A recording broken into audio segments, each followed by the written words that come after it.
भारत से खौफ खाने लगा नाटो। भारत को धमकाने वालों का क्या हुआ? अमेरिका को नाटो देश ने कौन सी सलाह दे डाली?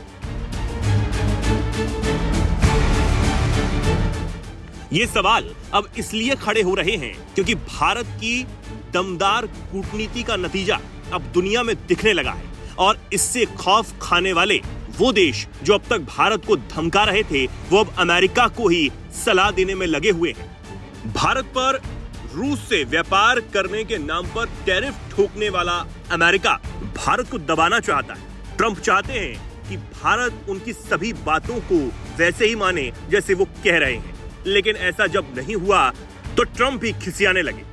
ट्रंप के आसपास कुछ ऐसे भी लोग हैं जो ट्रंप को यह समझा रहे हैं कि भारत से पंगा लेना गलती होगी। वहीं अब सिर्फ उनके इर्द गिर्द ही नहीं, बल्कि जिस बड़े संगठन में अमेरिका मुख्य रूप से शामिल है, वो नाटो और उसके सदस्य देश अब भारत की कूटनीति का लोहा मानकर उल्टा ट्रंप को ही समझाने लगे।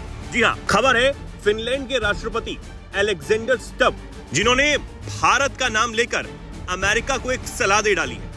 फिनलैंड जो नाटो का सदस्य देश है, उसके राष्ट्रपति स्टब ने चेतावनी दी है कि अगर यूरोप और अमेरिका ग्लोबल साउथ और भारत के प्रति ज्यादा सम्मान और सहयोग नहीं दिखाते हैं तो इसका खामियाजा अमेरिका को ही भुगतना होगा। स्टब ने कहा, अगर यूरोप और अमेरिका ग्लोबल साउथ और भारत के प्रति अधिक सहयोगात्मक विदेश नीति नहीं अपनाते हैं तो हम हार जाएंगे।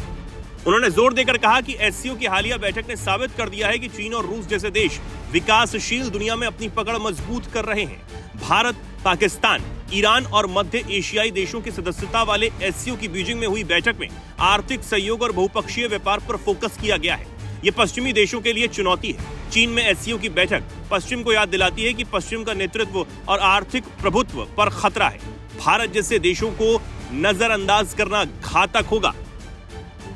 फिनलैंड के राष्ट्रपति स्टब ने कहा है कि भारत के प्रधानमंत्री को लेकर या चीन और रशिया को लेकर जो अमेरिका की और नाटो कंट्री की जो नीति चल रही है, वो कहीं ना कहीं अंतोगत हुआ ऐसा ना हो जाए कि वो अमेरिका को या नाटो को दोनों को दिक्कत ना हो जाए और कहीं जो ये वॉर स्टार्ट किया है, टैरिफ वॉर, इसकी दिक्कत ना हो जाए।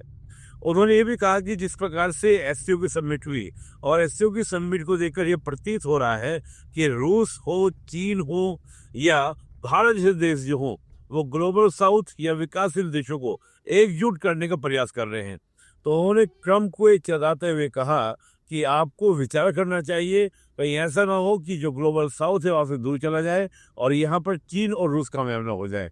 तो मुझे लगता है कि ये चेतावनी फिनलैंड के राष्ट्रपति की बहुत लाजमी है और भारत ने जिस प्रकार से अपनी कूटनीतिक चालें चली हैं, क्योंकि हम देख रहे हैं पहले अमेरिका के द्वारा टैरिफ की बातें की गई, बल्कि लगा दिया गया, फिर नाटो के कंट्रीज जो बोल रहे हैं कि हम भी भारत पर क्या करेंगे, टैरिफ लगाएंगे। तो ये कहीं ना कहीं उनका जो मैसेज था, और आप जानते हैं फिनलैंड जो है वो नाटो का भी एक सदस्य देश है, तो अगर नाटो का देश ऐसी चेतावनी दे रहा है तो निश्चित रूप से डोनाल्ड ट्रंप को विचार करना चाहिए कि क्या हमारी नीति सही है।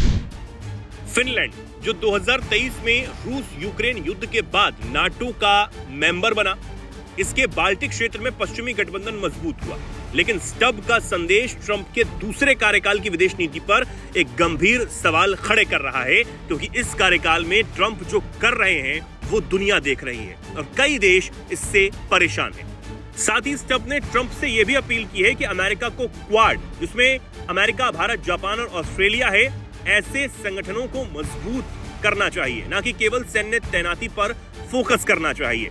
अब यह भारत की कूटनीतिक जीत ही है कि ट्रंप के हजारों बयानों और धमकियों के बाद भी भारत जब नहीं झुका तो उसकी कूटनीति का लोहा दुनिया ने माना और आज वो नाटो जो अब तक रूस से तेल खरीदने पर भारत को आंख दिखा रहा था, उसका एक सदस्य देश भारत के साथ संबंध न खराब करने की बात अमेरिका को समझा रहा है। अब इस पर आप क्या सोचते हैं, क्या कुछ कहना चाहते हैं, कमेंट सेक्शन में जरूर लिखें और ऐसे ही जुड़े रहें, देखते रहें दैनिक जागरण।